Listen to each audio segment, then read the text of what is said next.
बड़ा ही अत्याचार होता था, लेकिन जमाना उल्टा आ गया। पहले स्त्रियों पर अत्याचार होता था, लेकिन अब स्त्रियां अत्याचार कर रही हैं पुरुषों पर। कोई गलत बात नहीं है, ये सत्य है। आज कलयुग की हवा तो आप देख ही रहे होंगे, सोशल मीडिया पर कितना वायरल हो रहा है। कोई पति को काट करके ड्रम में भर रही है,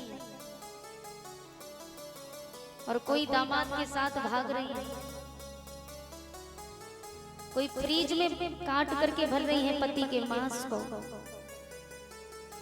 पहले स्त्रियों के साथ में गलत होता था, लेकिन आज स्त्रियां पुरुषों के साथ में गलत कर रही है। ये नारी, एक नारी वो हुई द्रौपदी जिन्होंने महाभारत ही करवा दिया, और आज की नारियां हैं जो सरेआम कत्ल कर रही हैं। जगह जगह पर देख लीजिए, कहते ना कि स्त्रियों को पर्दे में रखा जाता है, ये बात सच है। बेटी और स्त्री पर्दे में ही अच्छी लगती है, लेकिन आजकल की स्त्रियां पर्दे से बाहर निकल रही हैं। अच्छा सच बताना भैया, शादी होने के बाद बहू जो नहीं होती है, बहू को पर्दे में ही रहना चाहिए या पर्दे से बाहर? पर्दे में रहना चाहिए ना। लेकिन आजकल की स्त्रियां शादी हो नहीं पाई, ससुराल में पहुंची कि वीडियो बना करके नाच नाच करके सर से पल्लू हटा के, सर से पल्लू नहीं हटना चाहिए स्त्रियों को, लेकिन सर से पल्लू हटा करके वीडियो बनाने में लगी है, नाच नाच करके वीडियो डाल रही है। और पति को भी खुशी हो रही है, पति भी बड़ा खुश हो रहा है, हाँ हमारी पत्नी पैसे कमा रही है यूट्यूब से। ऐसे पैसों से क्या मतलब? पैसे कमाओ। अगर कोई भी स्त्री बाजार में जाकर के दुकान पर सब्जी की दुकान खोल ले, दुकान पर बैठ करके सब्जियां बेचे, तो लोग हंसते, देखो फलाने की बहू सब्जियां बेच रही है। अरे तो क्या हुआ, मेहनत तो कर रही है ना, वो मेहनत का पैसा है।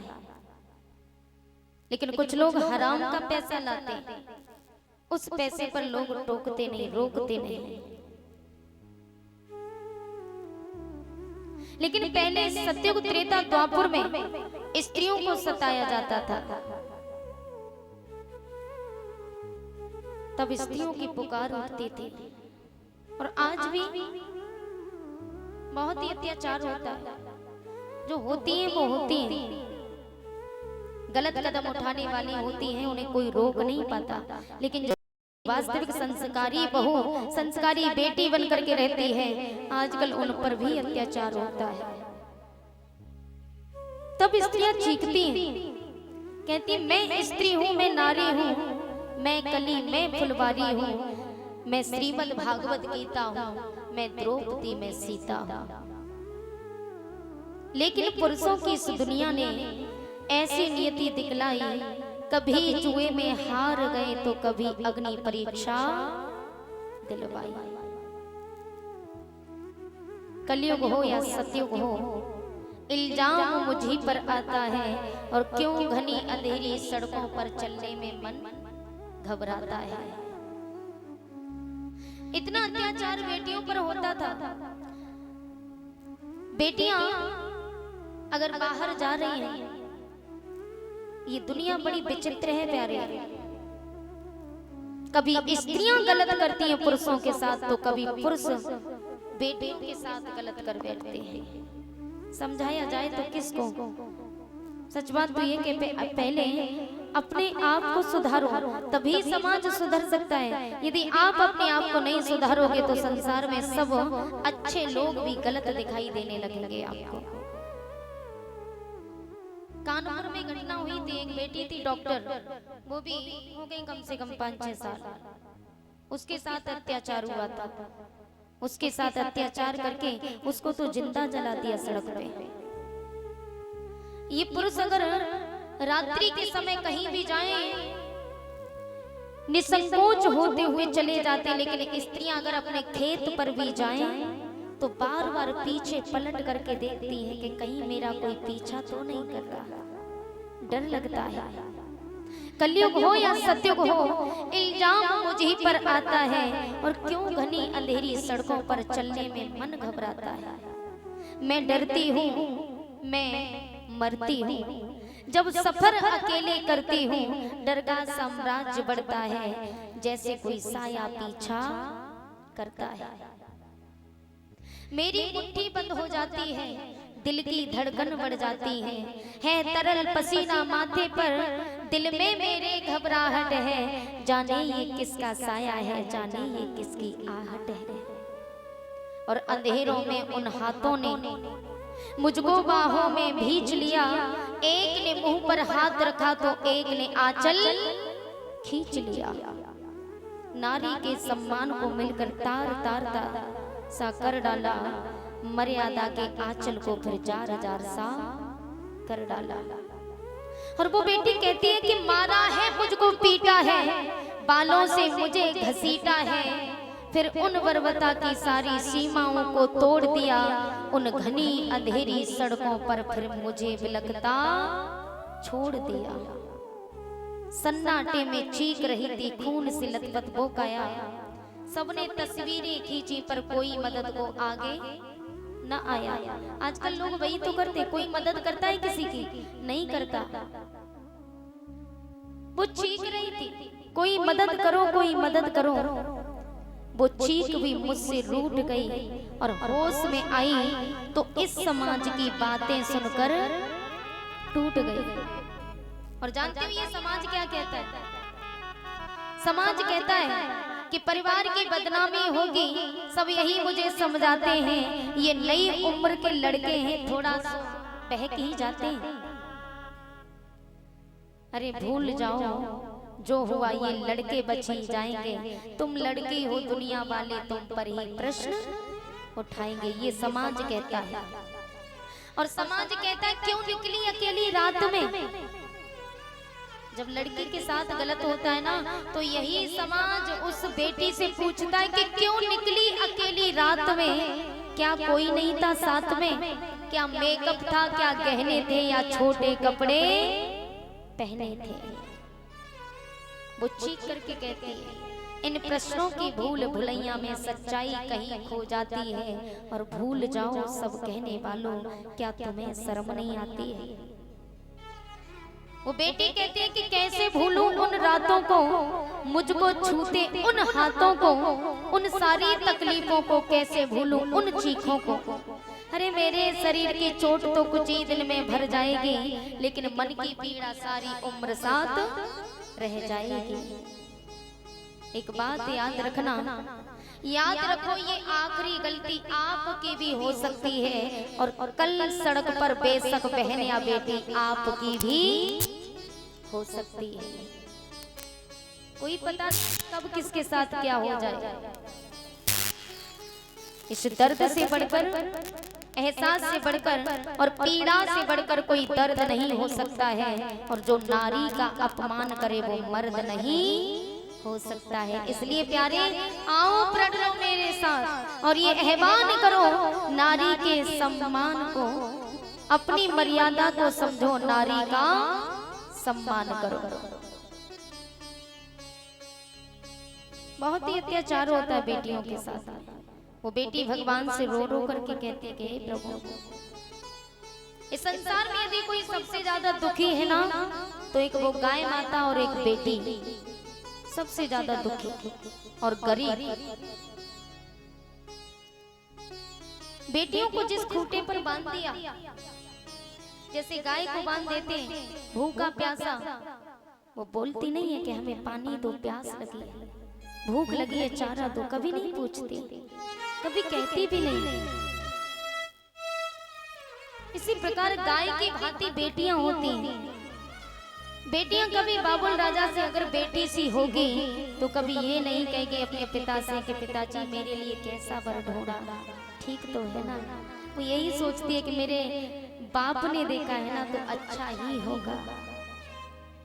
लेकिन उसी बेटी पर जब अत्याचार होता है ना, तो वही बेटी रो रो करके भगवान से कहती है कि प्रभु मैंने क्या गलत किया जो तूने मुझे बेटी बना करके भेजा, कि कभी तो विधाता लो सुध मेरी आकर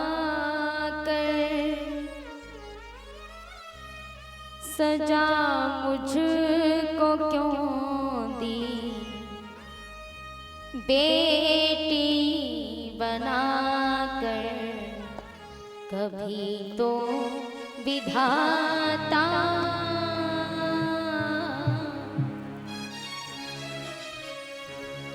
कि कभी तो विधाता लो सुध मेरी आकर कभी तो विधाता लो सुध मेरी आकर सजा मुझको क्यों दी, बेटी बनाकर कभी तो विधाता।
बोझ हो। और लड़के वाले बेटियों का सौदा करते बोली लगा करके कि नहीं हम इतना लेंगे। सौदा हुआ मेरा बोली लगा कर, सजा मुझको क्यों दी बेटी बना कर, कभी तो विधाता।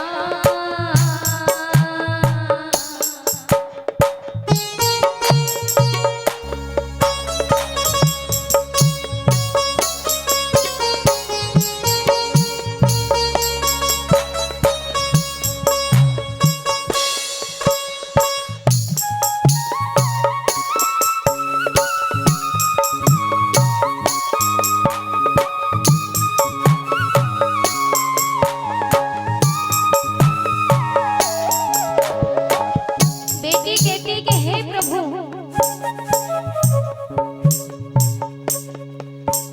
मैं जिस घर में जन्मी पली और खेली, घर में जन्मी पली और खेली, मैं जिस घर में जन्मी पली और खेली, मैं जिस घर में जन्मी पली और खेली, हुआ वो पराया ये कैसी पहेली, हुआ वो पराया ये कैसी पहेली, हुआ वो पराया ये कैसी पहेली, हुआ जो पराया ये कैसी पहेली, निकाली गई घर पराया बताकर, निकाली गई घर पराया बताकर, सजा मुझको क्यों दी बेटी बनाकर। श्री सूत जी कहते हैं, हे सोनकादिक ऋषियों, जिस समय बेटियों पर अत्याचार होता तो बेटी भगवान से कहती है कि प्रभु मुझे बेटी बना करके क्यों भेजा।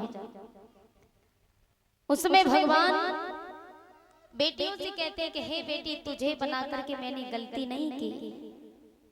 भगवान कहता है कि विधाता कहे बिन तुम्हारे ओ बेटी,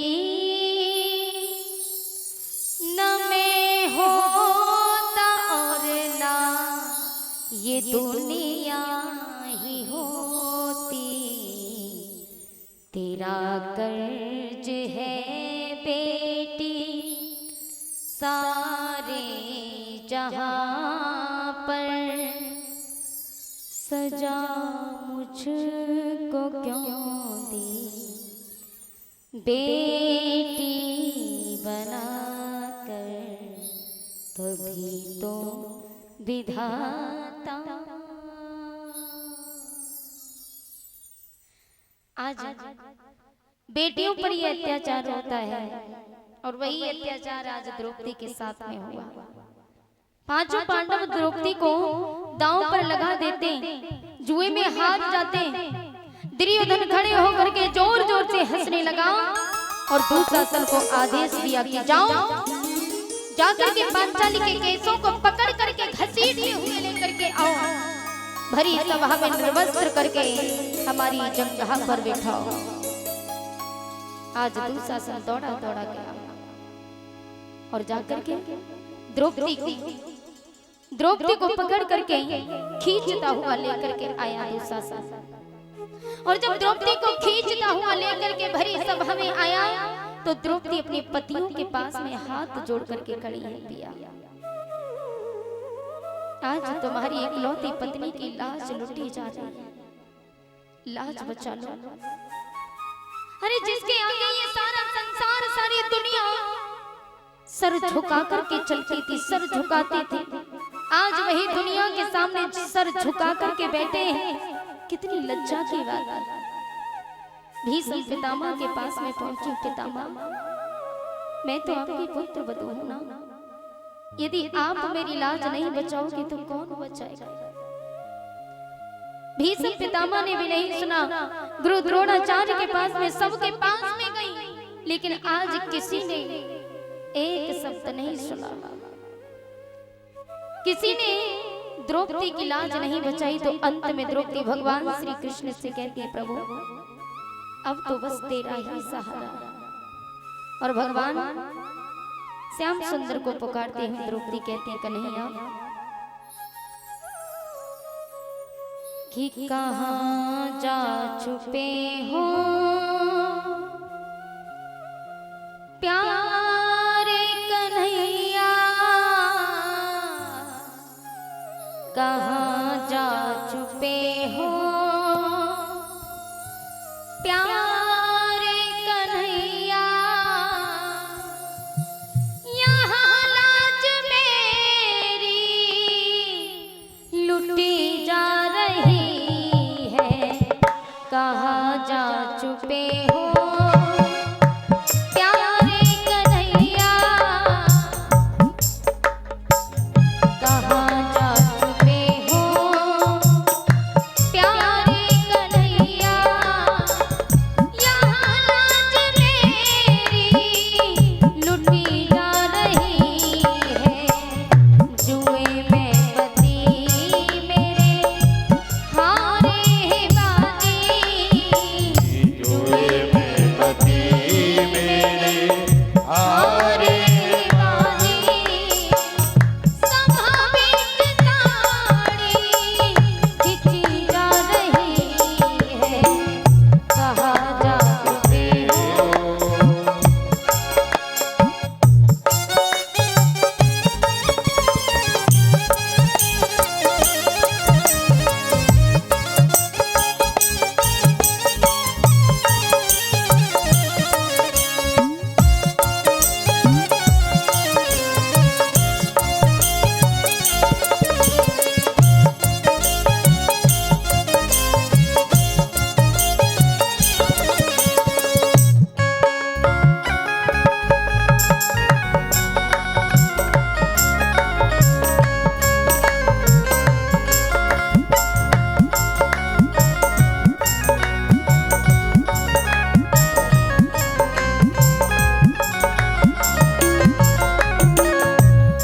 द्रौपदी रो रो करके भगवान से कहते हैं, प्रभु शोहरत थी जीने की सारे जहां में, झुकाता था सर जिनको सारा जमाना। शोहरत थी जिनकी सारे जहां में, झुकता था सर इनको सारा जमाना। शोहरत थी जिनकी सारे जहां में, झुकाता था सर जिनको सारा जमाना। देखो समय आज बदला है कैसा, देखो समय आज बदला है कैसा, कि वीरों की गर्दन झुकी जा रही है। कहाँ जा छुपे हो प्यारे कन्हैया, कहाँ जा छुपे हो प्यारे कन्हैया।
हाथों में है।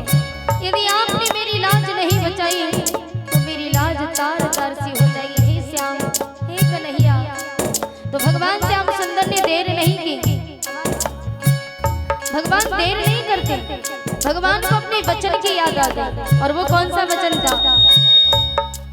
वो वचन जिस समय भगवान श्री कृष्ण की उंगली सुदर्शन चक्र से कटी तो वहां द्रौपदी खड़ी हुई थी। द्रौपदी ने अपनी नई साड़ी फाड़ी और नई साड़ी फाड़ करके भगवान की उंगली में बांधी।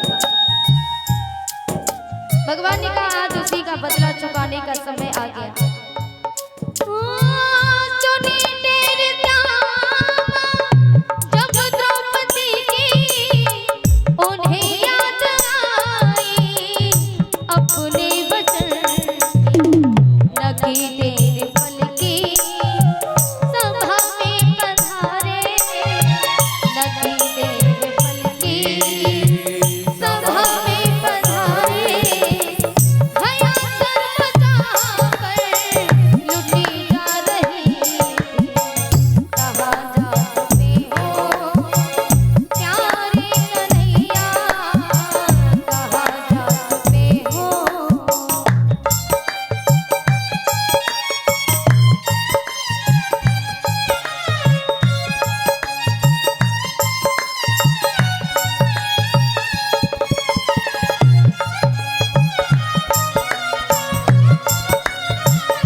भगवान ने चीर बढ़ाना प्रारंभ कर दिया। और जैसे ही भगवान ने चीर को बढ़ाना प्रारंभ किया, दूसरा सर साड़ी को खींच रहा है। खींच ना सका चीर, दूसरा सर बिहारा, समझ ना सकी मोहन इशारा तुम्हारा।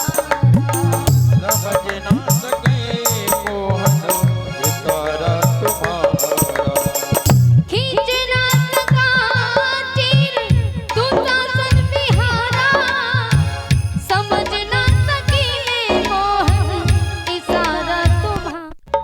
आज भगवान श्याम सुंदर ने, द्रौपदी ने जब पुकार की तो भगवान श्याम सुंदर ने चीर बढ़ाना प्रारंभ कर दिया।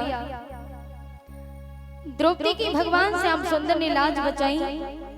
द्रौपदी समझ गई कि प्यारे ये आप ही हो, क्योंकि द्रौपदी ने कहा था कि भैया आज तूने अगर अपनी बहन की लाज नहीं बचाई तो आज के बाद कोई भी बहन अपने भाई की कलाई में राखी नहीं बांधेगी। हर बहन का विश्वास अपने भाई के ऊपर से हट जाएगा। ये बात द्रौपदी ने कही तो भगवान श्याम सुंदर अपनी राखी की लाज बचाने के लिए चले जाते हैं। द्रौपदी की लाज बचाते हैं। दुशासन की भुजाओं में इतना बल नहीं रहा, साड़ी को खींचते खींचते साड़ी खत्म होने का नाम नहीं ले रही, लेकिन दुशासन की भुजाओं में बल नहीं रहा, दुशासन थक जाता है।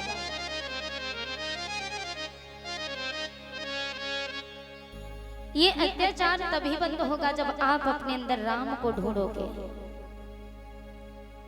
राम हर किसी के अंदर है, लेकिन ढूंढते नहीं है हम लोग। रावण जब माता सीता को चुरा करके ले गया था ना, तो रावण माता सीता के सामने कई बार गया, लेकिन माता सीता ने रावण की तरफ एक बार भी नहीं देखा। तो रावण को बड़ा चिंता हुई, उदास बैठा हुआ था रावण। मंदोदरी ने कहा महाराज क्या बात है, उदास क्यों हो? तो रावण ने कहा कि उदासी की बात यह है कि मैं सीता के सामने अनेकों बार गया, लेकिन सीता ने एक बार भी मेरी तरफ नहीं देखा। तो मंदोदरी ने कहा महाराज चिंता क्यों करते हैं? बोले आप राम बन करके जाओ, सीता तुम्हारी तरफ अवश्य देखेंगे। रावण ने कहा ऐसा मैं कई बार कर चुका हूँ, राम बन के मैं कई बार गया। तो मंदोदरी ने कहा तो क्या सीता ने तुम्हारी तरफ देखा? तो रावण कहता है कि मैं जब जब राम बन करके गया तब तब सीता मुझे अपनी बहन और बेटी की नजर में दिखाई दी। और जब मैं रावण बन के जाता हूँ तब सीता मेरी तरफ देखती नहीं। तो यदि आप अपने अंदर राम ढूंढोगे ना तो इस भारत की हर बहन और बेटी आपको अपनी बहन बेटी की नजर में दिखाई देगी। लेकिन बिठाए हो दिल में रावण को, जब रावण को बिठाए रखोगे तो भारत की हर बहन बेटी अपनी स्त्री की नजर में तो आएगी। इसलिए राम को ढूंढो।